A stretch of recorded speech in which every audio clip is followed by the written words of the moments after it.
Head kuulajad, täna hommikul Toomkirikus kõneles peapiiskop Viilma oma jutluses kristlikest, aga tegelikult Eesti väärtustest, mis nõuavad meilt enamat kui pelgalt sallivust, mis eeldavad meilt kaasamist, hoolivust ja armastust.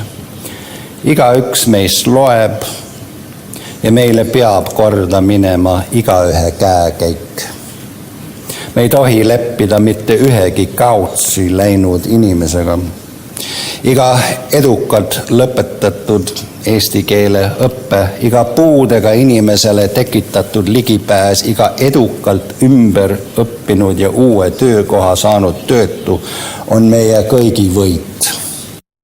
Erinevate Eestis läbi viidud vaimse tervise ja tööhõive teemaliste uuringute põhjal selgub, et Eestis elas 2014. aastal ligi 33 000 osalise või täieliku töövõimetusega inimest, kellest ligi 25 000 oli diagnoositud psüühika- või käitumishäire.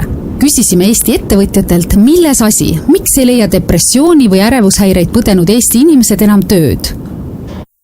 Ma ei ole tegelikult selle teema peale üldse mõelnud. Ma ei ole seda enda jaoks selgeks mõelnud.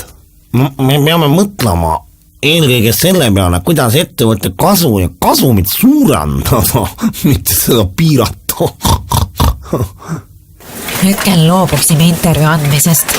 Loodame, et tulevikus avaneb uusi võimalusi, et taaskord kaaluda mõlemapoolsete ootuste täitumist. Egas igale poole ei saa ju neid väärakaid võtta, teada. See on nende endi huvides. Aga kas teie siis sellest aru ei saa? Aga miks sellised küsimusega? Aga miks me peame võtma neid?